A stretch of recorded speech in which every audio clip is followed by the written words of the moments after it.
বন্ধুরা, জ্ঞানজ্যোতি কোচিং সেন্টারের পক্ষ থেকে তোমাদের সকলকে জানাই আরো একবার স্বাগত। আজকের ক্লাসে তোমাদের সঙ্গে যে বিষয়টি নিয়ে আলোচনা করব সেটা হলো জৈন ধর্ম থেকে আরো একটি অন্যতম গুরুত্বপূর্ণ বিষয় নিয়ে, সেটা হচ্ছে যে তীর্থঙ্কর সম্পর্কে। অর্থাৎ দেখো, বললাম যে জৈন ধর্ম থেকে একটি গুরুত্বপূর্ণ বিষয় নিয়ে আলোচনা করব। তো তীর্থঙ্কর এই বিষয়টা কিন্তু জৈন ধর্ম থেকে একটি খুবই গুরুত্বপূর্ণ বিষয়। তো সেই তীর্থঙ্কর কারা, প্রথম 23তম এবং শেষ তীর্থঙ্করের নাম কি রয়েছে, এই বিষয়টা নিয়ে কিন্তু আজকের এই ক্লাসের মাধ্যমে তোমাদের সঙ্গে আলোচনা করব। ঠিক আছে? আচ্ছা, তবে আজকের ক্লাসটি শুরু করার আগে তোমাদেরকে একটা ছোট্ট ইনফরমেশন দিয়ে রাখি। দেখো, তোমরা যারা যারা ভাবছো আমাদের সঙ্গে এই সেমিস্টারে অনলাইনে যুক্ত হবে, তারা কর্নারে দুটো নাম্বার দেখতে পাচ্ছ, 7076398606 এবং 6295916282। এই নাম্বার দুটি হলো আমাদের জ্ঞানজ্যোতি কোচিং সেন্টারের অফিসিয়াল হেল্পলাইন নাম্বার। তোমরা যারা যারা ভাবছো আমাদের সঙ্গে অনলাইনে যুক্ত হবে, নাম্বার দুটির মধ্যে কিন্তু যে কোনো একটি নাম্বারে যোগাযোগ করে আমাদের সঙ্গে যুক্ত হয়ে যেতে পারো। ঠিক আছে? এবারে তোমাদের কোর্স ফি সম্পর্কে একটু বলে রাখি। দেখো, তোমাদের কোর্স ফি আগে যেটা ছিল সেটা ছিল হচ্ছে 1199 রুপিস, কিন্তু এই কোর্স ফিটা এখন কিন্তু তোমাদের পে করতে হচ্ছে না। তোমাদের জন্য কিন্তু একটা বিশেষ অফার রাখা হয়েছে। কি অফার? অফারটা হলো, তোমরা কিন্তু মাত্র 99 রুপিস রেজিস্ট্রেশন ফির বিনিময়ে কিন্তু তোমাদের পুরো যে কোর্সটা, সেই কোর্সটা কিন্তু ক্লিয়ার করে নিতে পারছো। ঠিক আছে? আচ্ছা, এই যে একটা অফার রাখা হয়েছে, এই অফারটা কিন্তু প্রথম 100 জন স্টুডেন্টসের জন্য কিন্তু রাখা হয়েছে। অর্থাৎ সেকেন্ড সেমিস্টারের প্রথম 100 জন, ফোর্থ সেমিস্টারের প্রথম 100 জন এবং সিক্স সেমিস্টারের প্রথম 100 জন স্টুডেন্টসের জন্য এই অফারটা কিন্তু রাখা হয়েছে। ঠিক আছে? তো চলো, এই ছিল ইনফরমেশনের বিষয়। এবার আলোচনার বিষয় শুরু করছি। প্রথমেই বলেছি আজকে আলোচনা করব হচ্ছে যে তীর্থঙ্কর সম্পর্কে। অর্থাৎ দেখো, তীর্থঙ্কর বলতে কাদের বোঝানো হয়েছে এবং প্রথম 23তম ও শেষ তীর্থঙ্করের নাম কি রয়েছে। দেখো, মূলত জৈনদের মতে প্রাচীনকাল থেকেই 24 জন তীর্থঙ্কর বা মুক্তির পথ নির্মাতা জৈন ধর্ম প্রবর্তন বা প্রচার করে গেছেন। তীর্থঙ্কররা কি করেন?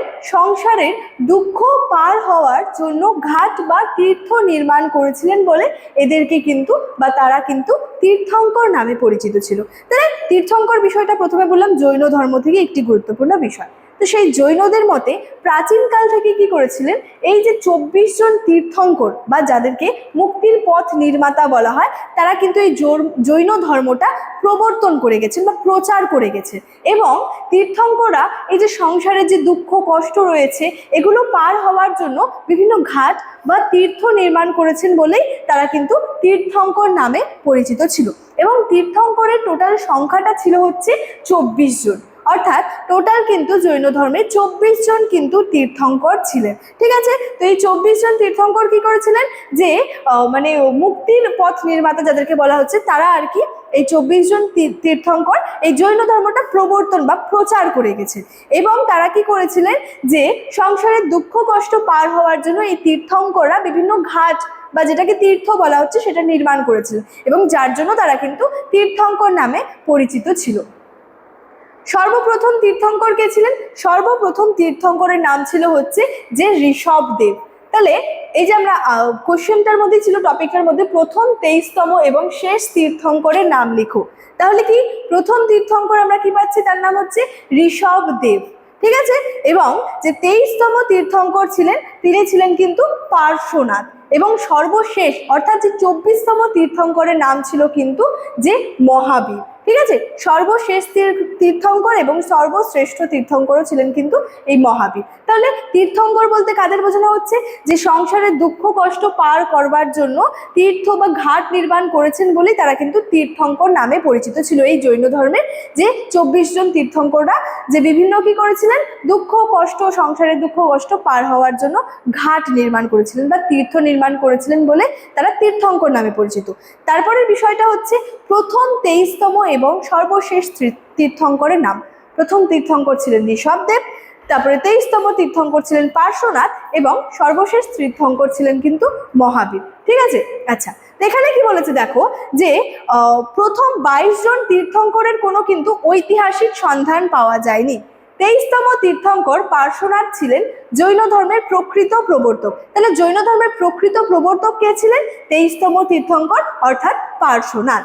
তবে সর্বশ্রেষ্ঠ এবং সর্বশেষ তীর্থঙ্কর ছিলেন হচ্ছে মহাবীর। ইতিহাসে কিন্তু তাকেই জৈন ধর্মের প্রবর্তক হিসেবে কিন্তু গণ্য করা হয়। তাহলে দেখো, এই যে ইতিহাসের পাতায় জৈন ধর্মের প্রবর্তক হিসেবে কাকে গণ্য করা হচ্ছে? মহাবীরকে। মহাবীর কে ছিলেন? মহাবীর ছিলেন জৈন ধর্মের সর্বশেষ তীর্থঙ্কর বা 24তম তীর্থঙ্কর, যাকে সর্বশ্রেষ্ঠ তীর্থঙ্করও কিন্তু বলা হয়। তাহলে তীর্থঙ্কর কারা ছিলেন বা তীর্থঙ্কর কারা এবং বিভিন্ন তীর্থঙ্করের নাম নিয়ে কিন্তু আজকের এই ক্লাসের মাধ্যমে তোমাদের সঙ্গে আলোচনা করলাম। এবং আজকে আমার আলোচনার বিষয় কিন্তু এতটাই ছিল। ইনফরমেশন ভিডিওর শুরুতেই আলোচনা করে রেখেছিলাম। চলো, আজকের ক্লাস এতটাই। দেখা হচ্ছে পরবর্তী ক্লাসে। Thank you so much. Thanks for watching.